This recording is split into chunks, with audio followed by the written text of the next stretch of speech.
This player is currently ranked number 13 and number 10 in the race in men's singles on the PPA Tour.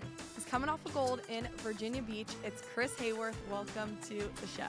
Thank you. Thanks for having me. Of course. Let's talk about Virginia Beach. Defeating Christian ALSHON 11-8, 12-10 on Sunday.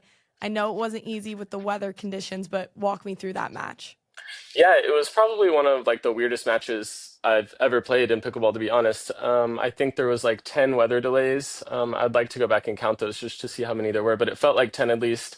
I was just trying my best to stay focused. I felt like we were playing 3 or 4 points, and then we'd have a break for 5 minutes. And it was never more than 5 minutes or so, but it seemed to always happen when I was having some momentum.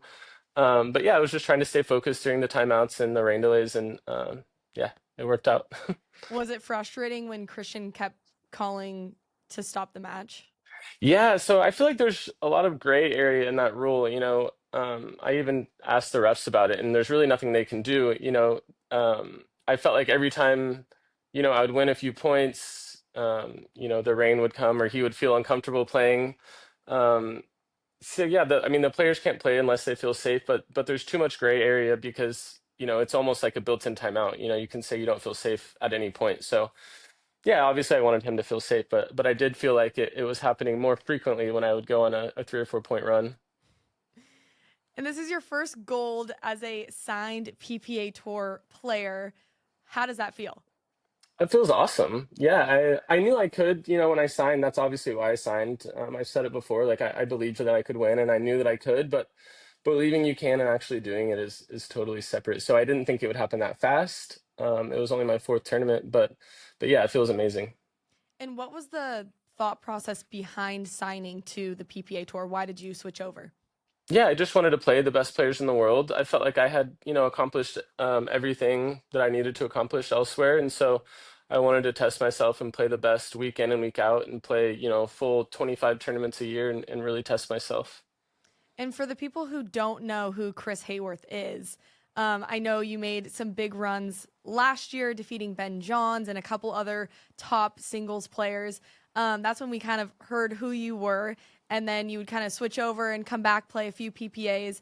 But for the fans who don't know who you are, kind of give us a little backstory of your pickleball journey. Yeah, it's kind of I would say like maybe a typical pro pickleball backstory. I grew up playing tennis my whole life. I was relatively successful tennis player.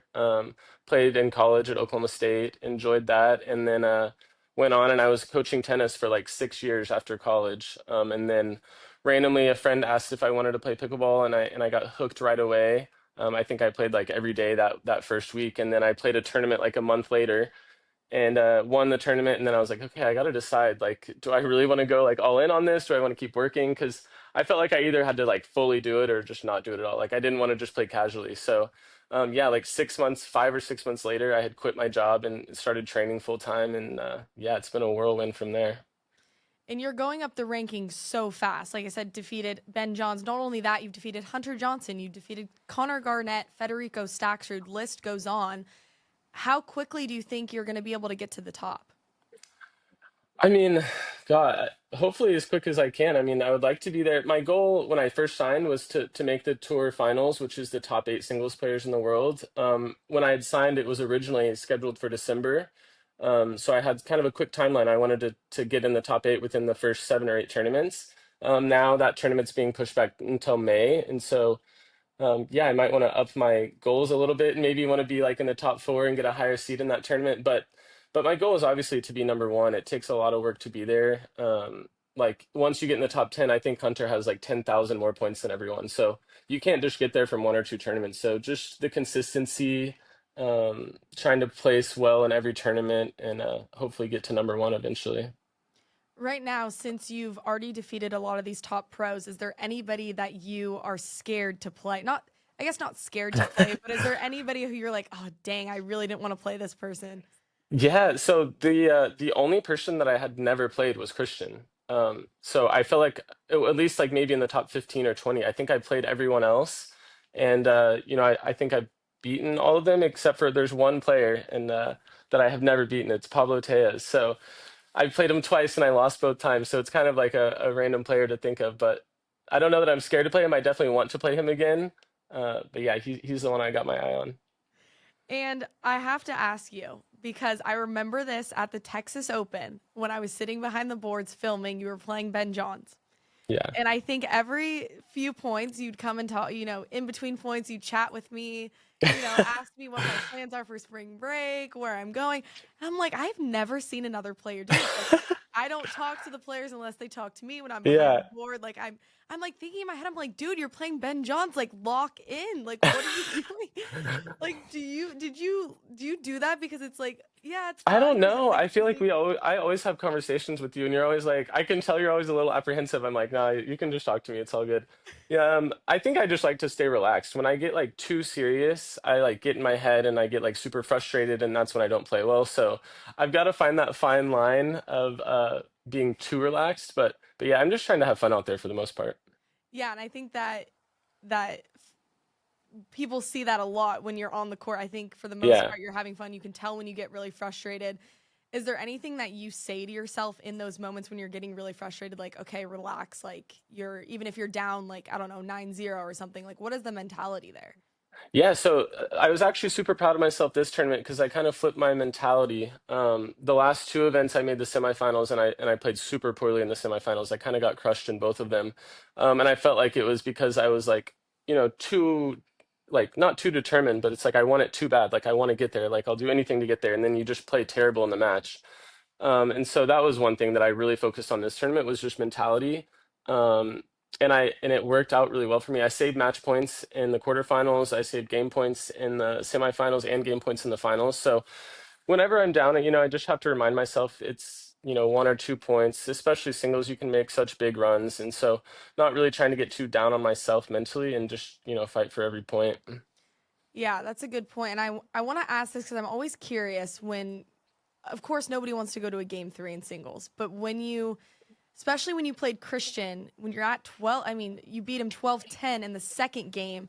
Were you like, oh my God, thank God it's over? Or No, were you literally. expecting like a third, No, I was second? like, thank God it's over because the rain was coming. Like, so we were having rain delays, but it was like an hour after that, I think they had to stop. And so we all knew that the rain was going to come in for the rest of the day. And, I did not want to come back Monday, especially after having a lead, a game lead. And then I was up in the second, maybe at the beginning. And so, I really didn't want to have to play a third. I got down like 9-5. He came back. He won like 4 or 5 points in a row. And I was like, I should probably take a timeout. But I was like, I'm not taking a timeout because I just want this to be over with. Like, I want to win this match, get it over with, get off the court. Yeah, so I did not want to go to a game three, especially in that one, mostly just because of the weather, though. Yeah, I was gonna ask you about that. I was like, why is he not taking a timeout right Yeah, now? I Maybe it's knew it the too. I was like, I'm momentum. gonna watch the commentary back and they're gonna say something about me not taking time out, but it's literally because I don't want it to start raining. Do you use obviously that's like a one-off situation, but Yeah.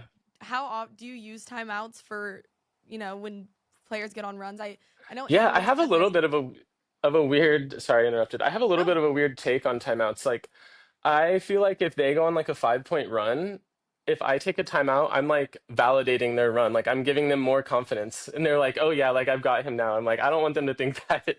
So sometimes I'm like too stubborn about taking a timeout just because I'm like, I don't want them to think that I'm like getting down on myself or something. And then sometimes it works out. Sometimes they'll win like 8 points in a row. I'm like, well, dang, I should have just taken it. But yeah, I way overthink that, but I don't use timeouts as much as some people. I kind of just want to play and like, refocus if I lose 5 or 6 points. And I think that that's, even bigger if you can lose 5 points and then, not take a timeout and come back and make a run yourself.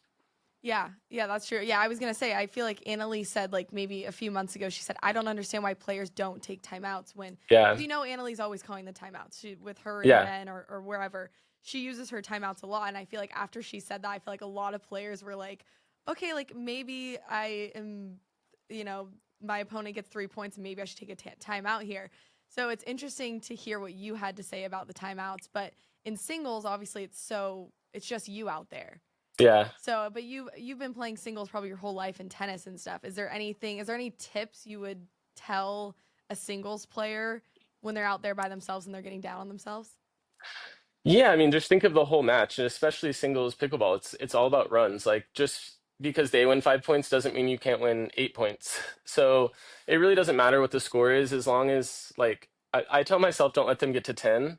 because then it changes things a little bit. But I'm like, I have to get 11 points no matter what. So it really doesn't matter if I win 11-1 or if I win 11-9. Like I have to get to 11. So it doesn't matter how many points they have. I still have to do my job. And if you don't get to 11, it doesn't matter either way. So my first time beating Ben was like one of my first few tournaments, actually. Well, the first time I ever played Ben was my first tournament. And I went to three with him first round, and I was like, okay, maybe I can do this. But my first time beating him was not long after that. It was at Worlds, which I think it was still called Nationals at that point. It was Yeah. like 2 or 3 years ago in Dallas. It was a rainy day, and we played inside. So yeah, that was my first time beating him, and I talked to you right afterwards. Chris, you just beat Ben. How are you feeling right now? I feel amazing. Like adrenaline's on high. Like don't have a ton to say. Just like feeling really good. Why do you think this was the tournament for you? I don't know. I think the conditions helped me a lot playing indoors. I like to play pretty fast. He likes to slow things down, so that helped me a lot. And just things went my way today. I don't know. Yes, I remember that. Yes. And did you, coming off that, did you think like, wow, I just beat Ben Johns? Were you like, at that point, what was going through your mind?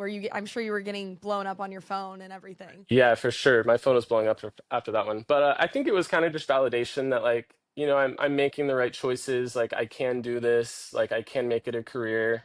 At first in pickleball, when you're first getting into it, it's so hard because you have to go all in to be competitive. You have to be training all the time. You have to be traveling to tournaments, but that obviously costs a lot of money at first, and you're not making as much money. So I think that win really validated that I was doing the right thing, and I just needed to like stick with the path and stick with it, and I could come out on top. What has been your favorite part about playing on the PPA Tour? Just the competitiveness. Like everyone out here wants to win. Like everyone is so good. Like it's the best players in the world. Traveling tournament to tournament with each other. So I've enjoyed getting to know people a little bit more. When I was just playing one every few months, I would say hi, but I didn't really know anyone. So just getting to know people, traveling, competing, playing, it's all good. Well, we can't wait to see what else you do on the PPA Tour. Yes. Thank you for joining Thank me, you. Chris. Yeah, thank you.